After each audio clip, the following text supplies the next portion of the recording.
Hola, hola, qué gusto verte de nuevo por acá en este video. El día de hoy le voy a hablar a los profesionales independientes, a los prestadores de servicios que tienen múltiples ingresos, a aquellos que son independientes y además son rentistas de capital, generan distintas actividades, inclusive para los empleados que también tienen otros ingresos adicionales y los están declarando en su declaración de renta. Y es que hay un error muy común y de lo que nadie te dice, y es que existe algo que se llama anticipo de renta y lo vas a encontrar entre el renglón 133 y 132 del formulario 210 de la declaración de renta. Así que por favor pausa este video, vas y miras tu formulario de renta y si allí en ese renglón tienes un valor, significa que estás teniendo un valor adicional de pago en tu declaración de renta. Y es que antes de contarte exactamente cómo se calcula el anticipo de renta y por qué se genera, existen dos anticipos de renta. El que te permite descontar ese valor en el impuesto que estás presentando y aquel que te hace pagar más en tu declaración de renta. ¿Qué significa eso? Este primero se da cuando en el año inmediatamente anterior pagaste ese anticipo y en ese año te lo vas a poder descontar. Lo que quiere decir eso, que estos valores son continuos en las declaraciones de renta. Si, por ejemplo, en tu declaración de renta al año 2024, ahí en el renglón 133 tienes anticipo de renta, ese valor en la declaración de renta que presentes este año, el año 2025, te podrás descontar dicho valor.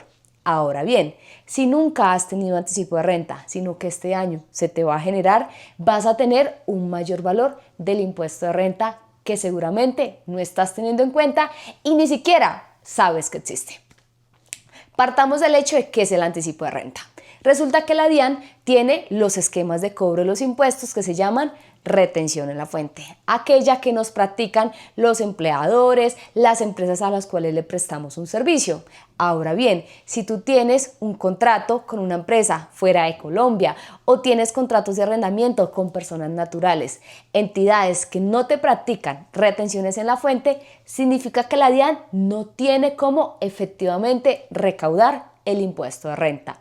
Ahora bien, cuando llega el momento de declarar el impuesto de renta y existe una diferencia sustancial entre tu impuesto a cargo y las retenciones que tienes efectivamente cobradas, ahí en esos casos es donde se genera este famoso anticipo de renta, que puede llegar a ser hasta el 75%, tanto el promedio de tus dos declaraciones de renta presentadas o de tu última declaración de renta, la que estás presentando en ese momento.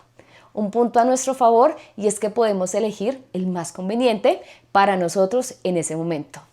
Ahora bien, si tú estás obligado a tener anticipo y no tu contador o tú desconoces que efectivamente tienes que generar ese anticipo, pueden haber sanciones por corrección que te va a permitir que tengas que modificar tu impuesto de renta y tener que pagar más en tu declaración de renta. ¿Cómo funciona?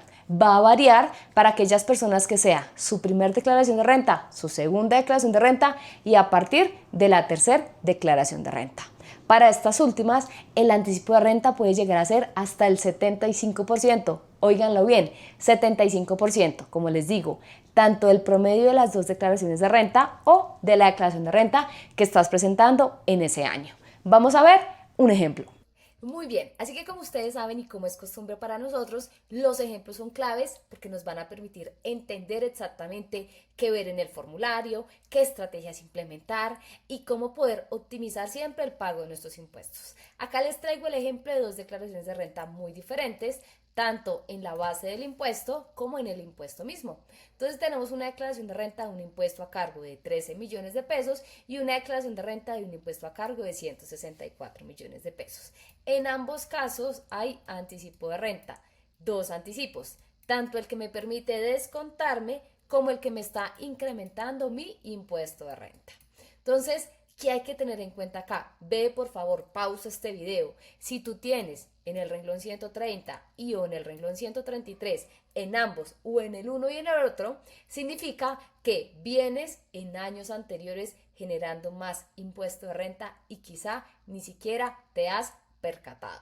Fíjense en este caso, este contribuyente su impuesto de renta era de 164 millones de pesos. del cual se está descontando su anticipo de renta de 22 millones de pesos. ¿Cuánto nos da ese valor? Pues 164 menos 22 nos da 142 millones de pesos. Y se descuenta, ¿cierto?, su retención en la fuente, es decir, 142 menos 38, eso nos da 104 millones de pesos.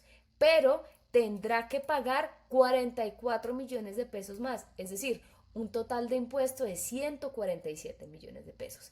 Fíjense esto, este contribuyente seguramente no estaba estimando que le tocaba pagar esos 44 millones de pesos.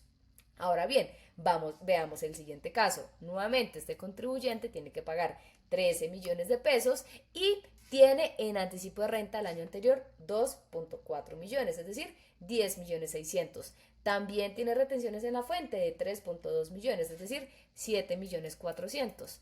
Pero eso no fue lo que pagó 12 millones de pesos, es decir, pagó 5 millones 200 más, producto de efectivamente el anticipo de renta.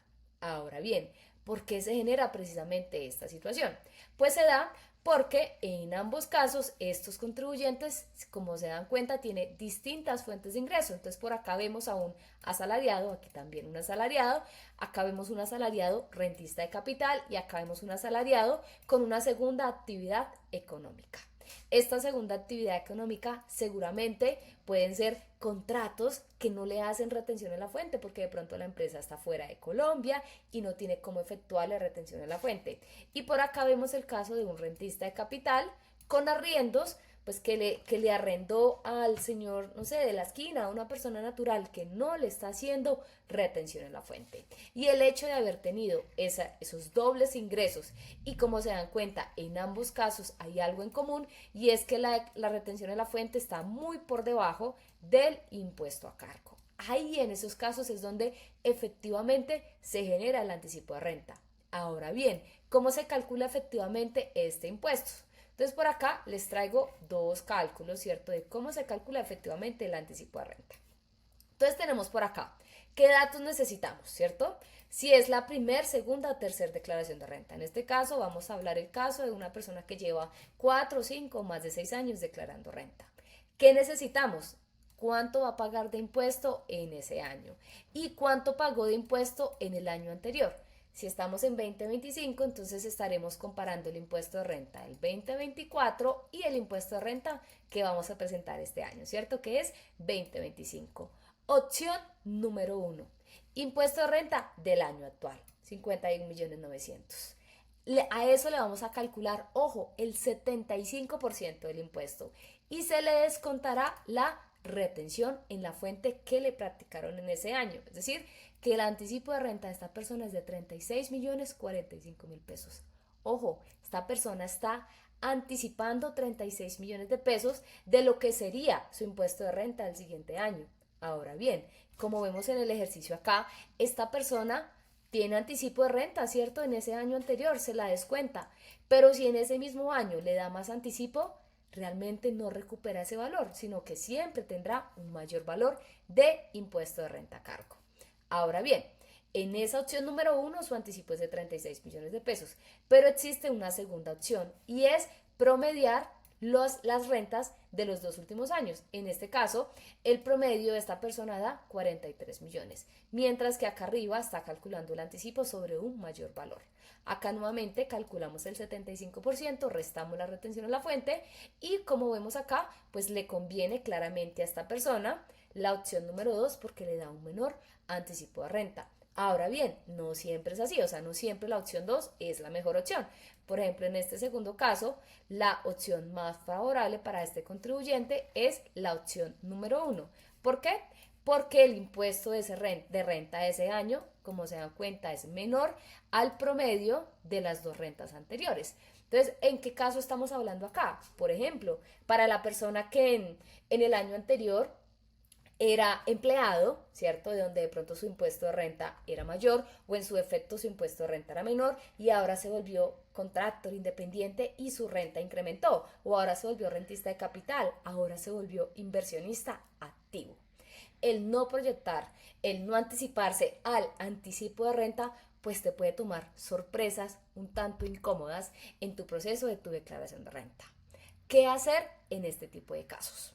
Lo primero, tienes que saber exactamente cómo te fue en tu declaración de renta del año anterior. ¿Te tocó pagar? ¿Te dio anticipo? ¿No te dio anticipo? ¿Cómo cambió tu actividad económica entre un año y el otro? Entonces, si tú sabes y eres consciente que ya no eres empleado o que ahora ya no eres independiente, tienes que tener cuidado y ocuparte de tu anticipo de renta. Para las personas, por ejemplo, que son los profesionales de la salud, que suelen tener distintos contratos de prestación de servicios. Sí hay una retención en la fuente, en efecto, pero esa retención en la fuente que te practican es del 10 y el 11%. Pero si por acá tienes 10 millones, por acá 10, por acá 10, al final tienes 6 contratos de 10 millones, pues en el año terminarás con un ingreso de un poco más de 500 millones de pesos y allí esa retención del 11%, realmente tu impuesto de renta será más del 28%. Entonces ahí tienes una ausencia de retención en la fuente del 17% en cada uno de tus contratos. ¿Cómo se puede optimizar esto? Estrategias como retenciones en la fuente voluntarias, como por ejemplo no usar beneficios tributarios por nómina, porque los beneficios tributarios por nómina lo que hacen es bajar tu retención en la fuente. Entonces por eso es muy importante dentro de un ejercicio de planeación tributaria saber cómo te fue en la renta del 2024, proyectar tu declaración de renta del 2025 antes de presentarla y saber exactamente cómo entras al año gravable 2026 para saber efectivamente qué estrategia implementar de optimización tributaria, bien sea pedir retenciones voluntarias, dejar de usar beneficios por nómina, no dejar de usarlos por completo, sino por nómina, o en su defecto, sí utilizarlos. No sabemos por qué, porque cada año es completamente distinto, todas nuestras declaraciones son distintas, nuestros ingresos son diferentes, por ende no hay una estrategia única para todo el mundo. Así que, por favor, ve y haz el ejercicio de revisar tu declaración de renta. Si tienes anticipo de renta, consulta con tu contador, consulta con nuestro equipo, también te podemos apoyar. Y, por favor, proyecta tu declaración de renta de manera anticipada para que no tengas sorpresas incómodas que te lleve a pagar un 75%, como lo ven acá, de más en tu impuesto de renta que quizás no estás planeando. Así que espero que te haya gustado este video. Por favor, compártelo con amigos y conocidos, colegas que puedan estar en tu misma situación para que todos tomemos mejores decisiones informadas. Nos vemos en el próximo. Chao, chao.